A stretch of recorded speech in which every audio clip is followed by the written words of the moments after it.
Hey everybody, welcome back to Mystifying Miracles. I'm Kristen, and every week I search out true stories that always have at least one miracle in them. A lot of times we find out after reading these things there's usually more than one. So if you like true stories and ones that end in happy endings, then follow along and we are going to get started. Our story today involves a woman named Stephanie Bradford. And this particular morning, Stephanie had slept late. She was just enjoying herself and her day off. She didn't care about, any plans really. She was just going to take it easy, right? So she sleeps late. She gets up, eats a little bit of breakfast. And as she's doing that, she thinks, going to the beach sounds nice today. So she decides to do just that. She packs up the essentials, a little cooler, a chair, a towel, etc. And she starts driving towards the beach. Now, it seems like she had to drive around forever because so many people were at the beach that day. And she said she was kind of a little bit unnerved at herself because she was like, why didn't I just wake up earlier and do this? And I wouldn't have to fight all this traffic and I could find a spot much more easier. But she just had to deal with what she had. So she drove around forever looking for a spot. And finally, she found one. It said she found a spot on Wesley Avenue, and she was just relieved. She grabbed all of her things, and she started trekking towards the beach. She had a little bit of a walk, though. It said 5 months prior to this day, Stephanie actually had a rotator cuff surgery on her arm. So it was really kind of hard for her to lug all her stuff from far because of that. So it said she was walking about, 3 blocks or so when she just was like, oh gosh, my arm's hurting bad. So she just stopped, took a little rest for a few minutes, and then grabbed her things and carried on. Now, when she made it down to the sand, she saw how crowded it was still, even though she already knew from the parking lots. But she was just like, I want a little bit of alone time, not to be all crowded. So she walked on a little bit further and a little bit further because it was so crowded. And she found herself walking past where the lifeguard stand was. So she was kind of not in view of them anymore because she kept walking. She wanted to go out to the place where hardly anybody was. And when she finally found that spot, she set up her chair, her towel, her little cooler, and she sat down to just kind of guzzle some ice cold water because it was a steamy day and she was exhausted already. So she just sat there and was like, finally, relaxation. And after she drank some water, she just relaxed and she actually dozed off for about 30 or so minutes. And when she woke up, she was like, oh my gosh, it's quite hot. She thought, I'll just go for a dip in the ocean real quick. That'll cool me off. Now, since she was far from the lifeguards and she knew that, she was like, well, that's okay. I'll just get in. I won't go any further than waist deep. And then, just enough to cool off and then come back to her chair. And when she got into the water, she said around that same vicinity, there was about 12 other people, and they were also swimming out around there. So she was like, okay. And she just kind of relaxed, laid her head back, and she started floating on her back just to look up at the sky and just, have a good relaxing time. And it didn't really say how long she floated, but, she kind of just went into a daze. You know how you do, and you're just relaxing and you start thinking sometimes how beautiful things are, and you're just, you're just appreciative. And for that rest and relaxation and alone time. Well, that's kind of how she was that day. And it said when she opened her eyes, she was like, it kind of jostled her because she didn't realize how much time had passed, and that it didn't say she fell asleep, but she just kind of zoned out, I guess. So when she had kind of, come back to earth, so to speak, and opened her eyes and tried to put her feet down into the, in the water to stand up and walk back up to the shore. But when she did that, she could not feel the sand beneath her feet. So that kind of made her just a little bit scared. And in that moment, she remembered, okay, there was like 12 or so other people around me swimming. I'll just swim over to kind of close to where they are and then, head back to the shore. But when she starts looking around, there is no one near her. All those people had left or went to a different part of the beach.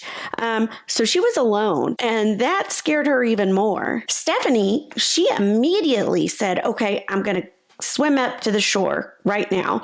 So she does. She tries and she keeps trying and trying. But remember that arm surgery. So her arm begins to just ache and it's very painful. And, as she's using it to try to swim against the current and all this stuff. And I don't know how deep she was into the ocean. It said she could see the shore and it didn't seem that far, but she couldn't touch. And with her arm like it was, she was getting exhausted very fast. And that soon put her into a full-blown panic. Now, also, a thing about Stephanie, she wasn't the type to attract attention. She didn't want people looking at her or causing a scene. She was that type of person. So, but in this moment, she did not care. She was panicking. So she threw her good arm up as she's still trying to swim, and she begins to yell for help. Well, after some time went by, no one saw her or could hear her because no one was around. And remember, no lifeguards in the vicinity. So exhaustion set in, and it set in quick. And she's just treading water at this point because she's not making any progress swimming towards the shore. In that moment, she looks up to the sky as she's treading water and she thinks to herself, help me, God, please. And this part of the story, we're going to have a few other characters in it that were there that day, but in different parts of the area or near the beach. So as that is happening, meanwhile, there are 3 volunteer first aid people, and they had been going around the beach and the area, the different beaches and things like that. And they were tending to people that had heat exhaustion because this time of year, they got tons of calls for heat exhaustion to, people out in the sun too long, not drinking enough water, the thing. So they had been rotating around, going to all these heat exhaustion calls. Well, 2 of those first aid people, their names were Mason Chapman and Alec Waters. They were actually called to the same beach that Stephanie was at, and that was the Wesley Avenue Beach, and they were called to attend to a woman named Sally for heat exhaustion, another heat exhaustion call. So they were like, okay, let's head there. And as that's happening, another person that was on the beach that day by the name of Carrie Cromwell, she had been just like reading, listening to music. She was sitting on the shore in her chair, and she had noticed over not too far away, there were 3 EMTs helping a young woman, which that young woman ended up being Sally. Well, Terry got into her cooler to pull out a soda, and as she's doing that, popping it open, taking her first drink, she thinks she notices movement out in the ocean, and she's kind of squinting, and she's looking and thinking, am I just seeing things? Once you see movement like that, you're like, eh. So she decides to stand up to try to get a better look. And she is just intently staring at that spot in the ocean. Something just would not let Terry stop looking because she was thinking to herself, my eyes are playing tricks on me. But she couldn't stop. Something, was it God? I don't know. Probably, but she just kept her eyes trained on that spot. And she looked a little to the side, a little bit of ways, and she noticed a chair, and no one was in it. And she could have sworn earlier in the day that she had seen a young, beautiful woman that had been sitting there. And come to think of it, gosh, I haven't seen her in a while and no one's there. The chair's there empty. So Terry walks over to an elderly gentleman not too far away, and she asks him, she's like, I know this sounds crazy, but I think there's movement out there in the ocean. Do you see what I'm seeing? So the man looks out, and he really can't see anything. He tells her, no, I don't see any movement. He told her, but to be certain, you might want to tell the lifeguards just to be sure. So Terry thinks that's a great idea. I'm going to do that. And so she makes her way over to the lifeguard stand to let them know. Now, meanwhile, back to the 3 first aid responders. They had just finished up with Sally, and they were packing their things up. They were about to leave that location for the day when all of a sudden, all 3 of them see other lifeguards running in every which direction and yelling. And so they're like, oh gosh, what's going on? They then thought, well, we might be needed, so we better stay put and not leave. So they're watching the lifeguards running and doing their thing, and they can see that out in the water, the lifeguards are running out there to kind of form a chain, like arm's length. Now, the lifeguards, of course, they do that in hopes of like scanning, so that if there's somebody that's in need out there, they'll find the person because they're all linked, in a long line, and they're just going forward. So that's how they were scanning. Now, this, of course, caused a scene on the beach. There were spectators starting to swarm and stare and wonder what's going on, who's out there, what happened. And around that time, all of a sudden you could hear one of the lifeguards scream out, I have someone. So they all began pulling the person to the shore. The EMTs that were there that day, they knew ahead of time, okay, let's go ahead and crank up the oxygen. So they do. They turn it on all the way up to 15 liters. And as they see the person being brought to shore, they see that it is a woman. And her face was all gray and pale, and her lips were white. And it said it looked like this woman had been under the water for quite some time. Well, of course, the EMTs went to work. They're, with the oxygen, they're checking a pulse, and the woman's pulse, her carotid pulse, was very, very weak. They turned her on her side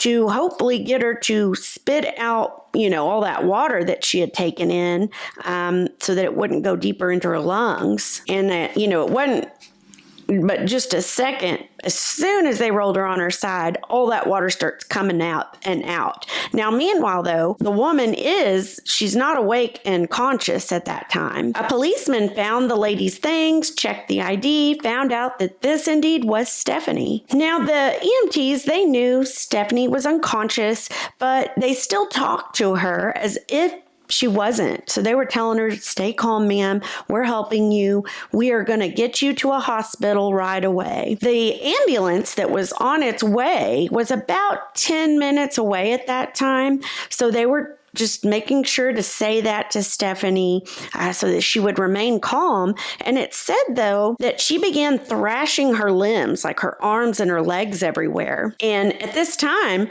as that's going on, her eyes, they were still closed. And as she's thrashing, she's coughing, and she's coughing up more and more water as all that's going on as well. And then it said, get this, guys, immediately, right after that, the thrashing of limbs stop, her eyes open, and she sits up straight and she says, what happened?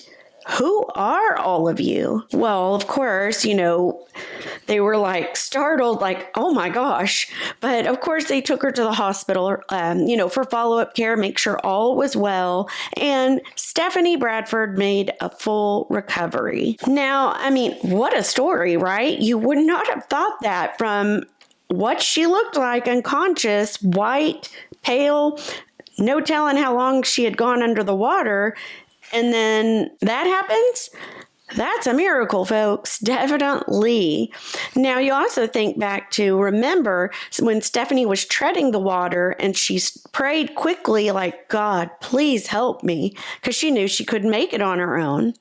Well, it was found out also after the fact that all those bystanders and onlookers that day on the beach, as those whispers are going on about what's happening, many of them had in fact been praying for Stephanie. While they didn't know who it was out there, they knew that someone was. So a lot of them had actually been praying that day for her, which I thought, wow, that's amazing. And then you've got, everybody else that was just in the right place at the right time.